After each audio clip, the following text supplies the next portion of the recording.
Hey everyone, welcome to Spiritual Summaries. If you're intrigued by the stories and lessons in the Bible but find the text a bit dense or complicated, you're in the right place. We're kicking off our journey with the first 5 chapters of the book of Genesis.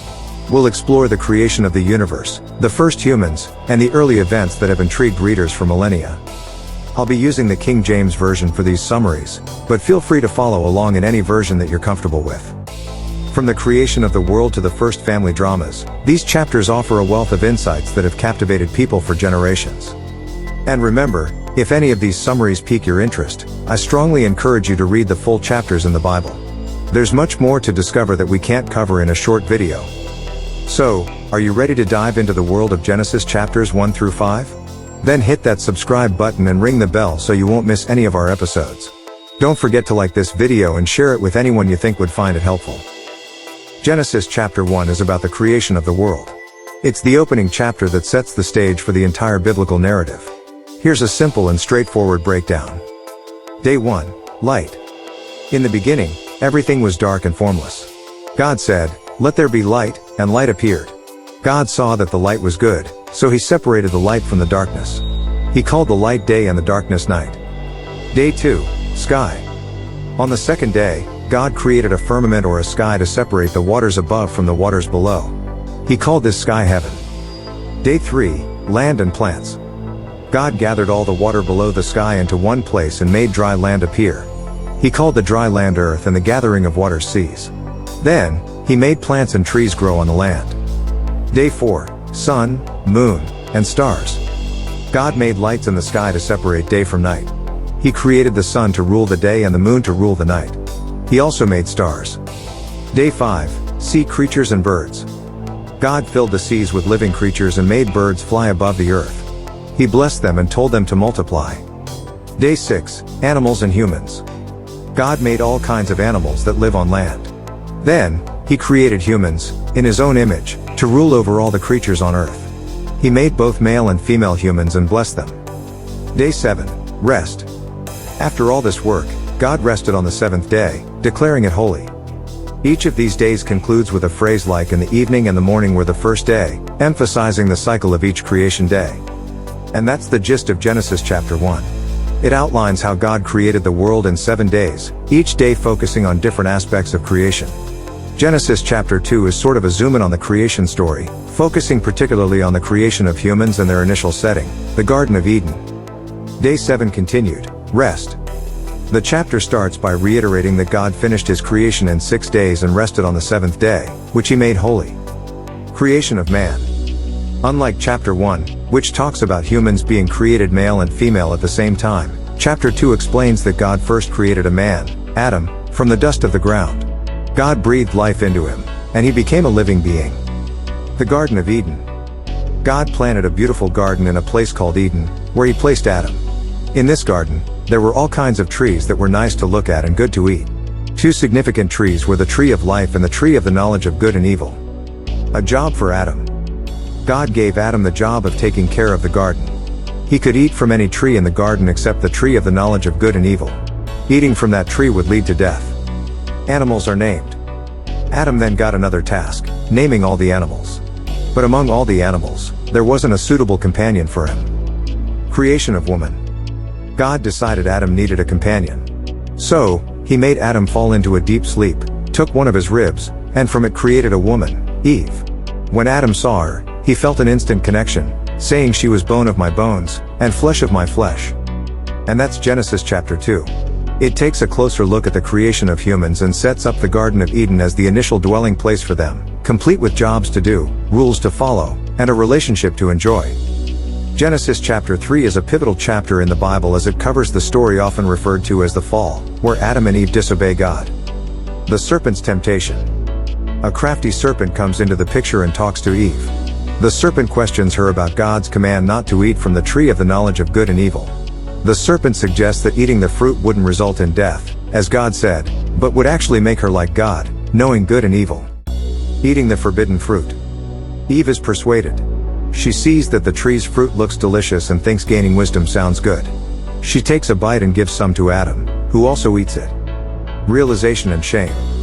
As soon as they eat, they realize they are naked and feel ashamed. They sew together fig leaves to make makeshift clothing to cover themselves.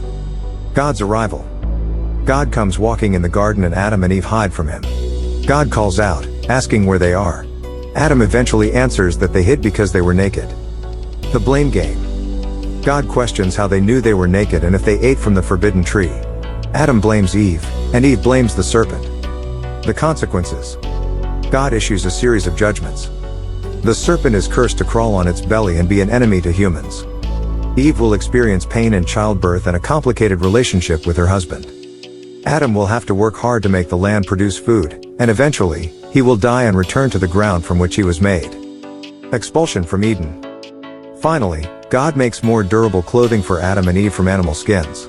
Then he sends them out of the Garden of Eden. God places cherubim, heavenly beings, and a flaming sword to guard the way back to the tree of life, so they can't eat from it and live forever in their fallen state.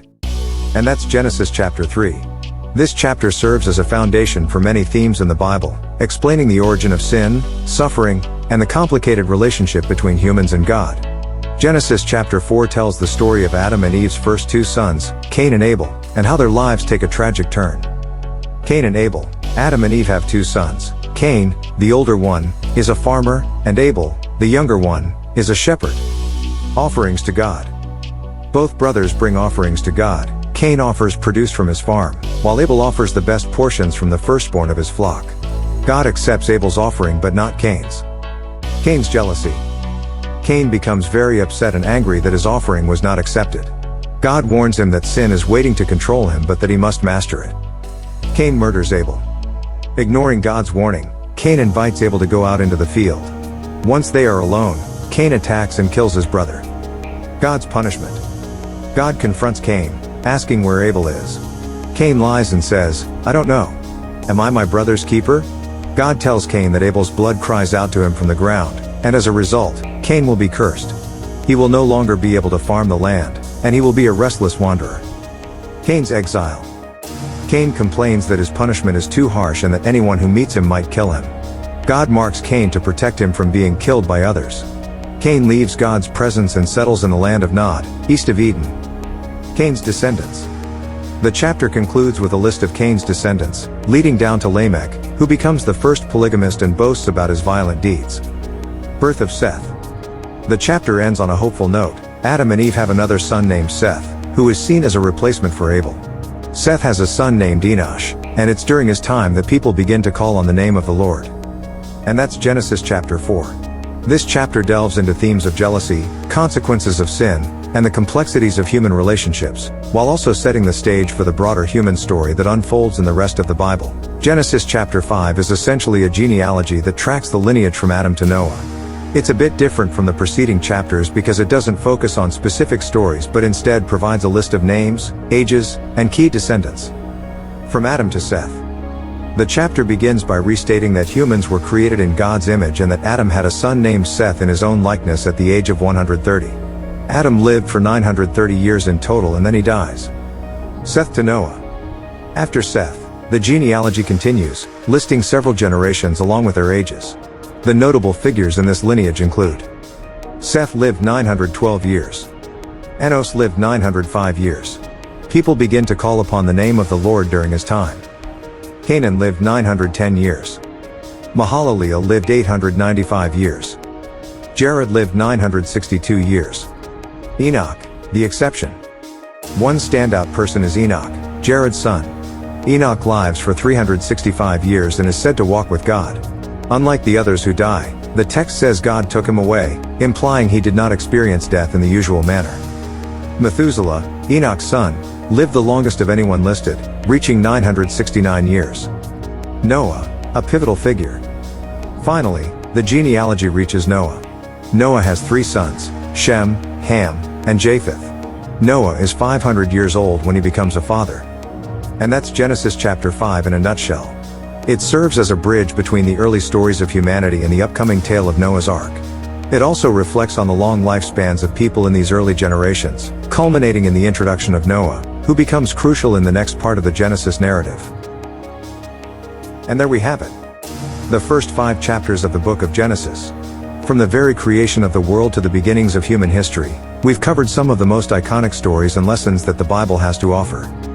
If you found any of these chapters particularly captivating, I can't recommend enough that you take the time to read the full passages in the Bible. There are layers of meaning and nuances that a summary simply can't capture. And if you enjoyed this episode, don't worry, there's plenty more to come. We'll continue to explore other captivating chapters and themes, providing you with easy-to-digest summaries and insights. Before we go, I'd love to hear from you. Which chapter or story from today's episode caught your attention the most? Drop a comment below and let's get a conversation going. If you haven't subscribed yet, now's a great time to hit that subscribe button and ring the bell. That way, you'll be notified every time a new episode drops. If you found this video useful, please give it a like and share it with anyone who might benefit from it.